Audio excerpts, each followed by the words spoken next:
అదరకొట్టే కారం రంగు రుచి ఆచి కారం పొడి.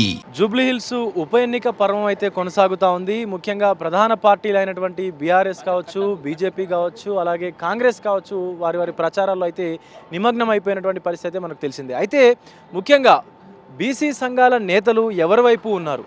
చాలా వరకు కాంగ్రెస్కు సంబంధించి చాలా సంఘాలు కాంగ్రెస్ అభ్యర్థికి మద్దతు అయితే ప్రకటిస్తూ ఉన్నాయి. బట్ బీసీ సంఘాల నేతలు ఎటువైపు ఉన్నారని చెప్పేసి ఇంతవరకు అయితే ఎలాంటి ఒక క్లారిటీ లేదు. ఒకసారి బీసీ సంఘానికి సంబంధించినటువంటి నాయకులు దాస్ సురేష్ ఉన్నారు, మాట్లాడదాం. సో అన్న, ఎటువైపు మీరు మొగ్గు చూపాలనుకుంటా ఉన్నారు? ముఖ్యంగా ఏ పార్టీ అభ్యర్థికి మీరు సపోర్ట్ ఇస్తారు? విజయన్న, ఇప్పుడు ఒక పార్టీ అభ్యర్థికి మద్దతు ఇచ్చేటటువంటి విధంగా మా యొక్క ప్రచారం లేదు. మేమేందంటే మా వాదాన్ని, బీసీ వాదాన్ని ముందుకు తీసుకెళ్ళడానికి ఇక్కడ ప్రధాన పార్టీలలో ఉన్నటువంటి ఒక ముఖ్యమైనటువంటి బీసీ నేతకు బీసీ రాజ్యాధికార సమితి ఇటీవల మద్దతు ప్రకటించింది. దానికి కూడా కొన్ని కారణాలు ఉన్నాయి. మేమేం రాజకీయ పార్టీ కాదు, మాకు రాజకీయాలతోని ప్రత్యక్షంగా సంబంధాలు లేవు. అయితే ఇక్కడ మీకు అందరికీ తెలుసు, తెలంగాణ రాష్ట్ర వ్యాప్తంగా కూడా బీసీ ఉద్యమం తీవ్రంగా ఇది ఉప్పెనలాగా మారింది. ఈ యొక్క క్రమంలోనే గత ఎన్నికలలో ఒక ప్రధానమైనటువంటి పార్టీ బీజేపీ రాష్ట్రానికి ఒక బీసీని ముఖ్యమంత్రి చేస్తా అని చెప్పి ప్రకటించడం కావచ్చు, కాంగ్రెస్ పార్టీ కామారెడ్డి డిక్లరేషన్లో 42% రిజర్వేషన్లను మేము స్థానిక సంస్థలు ఇస్తామని చెప్పేసి కావచ్చు, ఇట్లా అనేక రకాలైనటువంటి అంశాలు కూడా తెర మీదకి రావడానికి కారణం ఏంటంటే ప్రజాక్షేత్రంలో బీసీలు ఉద్యమిస్తున్నారు. మాలాంటి నాయకులు, బీసీ రాజ్యాధికార సమితి, దీంతోపాటు అనేక ఇతర సంఘాలు కూడా బీసీల యొక్క రాజ్యాధికారం కోసం, బీసీల రాజకీయ వాటా కోసం తరంగా ఉద్యమాలు నిర్వహిస్తున్నటువంటి క్రమం లోపల ఏంటంటే ప్రధానమైనటువంటి పార్టీలకు కూడా ఈ యొక్క వేడి తగిలిందంటే నిర్ణయాలు, వాళ్ళ యొక్క నిర్ణయాలు ఏంటంటే బీసీలకు అనుకూలంగా తీసుకోవడం కావచ్చు, సామాజిక తెలంగాణ దిశగా తీసుకునే క్రమం లోపల ఈ యొక్క కామారెడ్డి డిక్లరేషన్ బయటకు వచ్చింది. దాని తదనంతరం కూడా ప్రభుత్వాన్ని మేము ఏర్పరచుకోవడమే కాదు, బీసీలు మేము చేసిన ఉద్యమం ద్వారా కామారెడ్డి డిక్లరేషన్లో ప్రకటించినటువంటి ఆ 42% రిజర్వేషన్లు, దాంతోపాటు ఇతరత్ర హామీల మీద ప్రజలు ఏంటంటే విశ్వసించి కాంగ్రెస్ పార్టీని అధికారంలోకి తీసుకొని వచ్చిండ్రు. దాని తర్వాత కూడా కాంగ్రెస్ పార్టీ ఏదైతే నిర్వహించాల్సినటువంటి కార్యాచరణ గురించి కూడా మేము అనుక్షణం కూడా ఏంటంటే ప్రభుత్వానికి సలహాలు, సూచనలు ఇవ్వడంతో పాటు అవసరమైనటువంటి సమయం లోపల ఒత్తిడి కూడా చేసుకుంటూ ప్రభుత్వంతో కులగణన చేయించడం కావచ్చు, డెడికేటెడ్ కమిషన్ ఏర్పాటు చేయడం కావచ్చు, అదే రకంగా ఈ యొక్క బిల్లులను అసెంబ్లీ లోపల ప్రవేశపెట్టడం కావచ్చు, దాన్ని ఆమోదానికి పంపించడం కావచ్చు, హైకోర్టులో దీన్ని అడ్డు తగిలి మాధవ్ రెడ్డి అనే వ్యక్తి దీన్ని అగైన్స్ట్గా రిట్ పిటిషన్ చేసినప్పుడు కూడా ప్రభుత్వం దీన్ని పోరాడడానికి కావాల్సినటువంటి విధంగా మేము అందరం సహాయకంగా ఉండవచ్చు. ఇవన్నీ చేస్తున్న దరిమిలా ప్రభుత్వం కూడా ఏంటంటే మా యొక్క ఉద్యమాన్ని, అంటే కాంగ్రెస్ పార్టీ ప్రధానంగా మా యొక్క ఉద్యమంలో ఉన్నటువంటి నిజాయితీ, ఉద్యమంలో ఉన్నటువంటి పట్టుదలను గౌరవించి ఇక్కడ ఒక అభ్యర్థిని కూడా ఏంటంటే ఒక అభ్యర్థిని బలమైనటువంటి బీసీ అభ్యర్థిని నిలబెట్టి బీసీ అభ్యర్థిని కాంగ్రెస్ పార్టీ తమ పార్టీ అభ్యర్థిగా అయితే నిలబెట్టింది.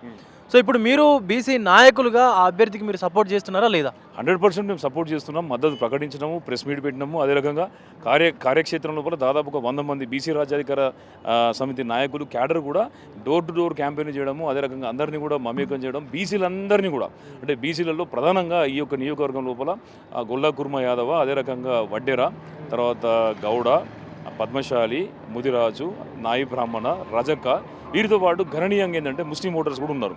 అందులో మెజారిటీ ముస్లిమ్స్ కూడా బీసీలుగా ఉన్నారు. కాబట్టి వాళ్ళందరినీ కూడా మమేకం చేసి వాళ్ళ ఓట్లన్నీ కూడా నవీన్ యాదవ్కు అనుకూలంగా ఉండేటటువంటి విధంగా ఏంటంటే మేము సంపూర్ణమైనటువంటి కార్యాచరణను ప్రణాళికను చేసి ఆ విధంగానే ఏంటంటే మేము నవీన్ యాదవ్ గారి యొక్క గెలుపు కోసం ఏంటంటే మేము తీవ్రతరంగా మేము ప్రయత్నం చేస్తున్నాం.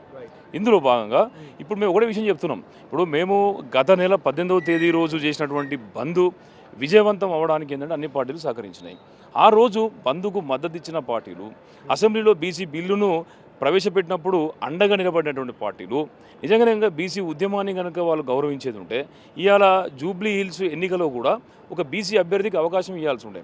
అలా కాదని కేవలం ఏంటంటే తూతూ మంత్రంగా మద్దతు ప్రకటించడం కావచ్చు, లేకపోతే బంధువులు కలిసి రావడం కావచ్చు, అసెంబ్లీలో పెట్టేటువంటి బిల్లులకు ఆమోదం తెలియజెప్పడం కావచ్చు, తూతూ మంత్రంగా మా మీద ప్రేమ కనబరిచి టికెట్ ఇచ్చేటటువంటి విషయం లోపల మాత్రం గాయమవుతున్నారు, వాళ్ళు తప్పించుకుంటా ఉన్నారు. మరి ఇవాళ ఏంటంటే ఈ నవీన్ యాదవ్ని ఒక బీసీ అభ్యర్థిని జూబ్లీ హిల్స్లో గెలిపించుకోవడం ఎందుకు అవసరం అంటే బీసీ ఉద్యమాన్ని బలోపేతం చేయడం కోసం, బీసీ ఉద్యమాన్ని బలంగా ముందు తీసుకొని పోవడానికి మా సంఖ్యను పెంచుకోవాలి.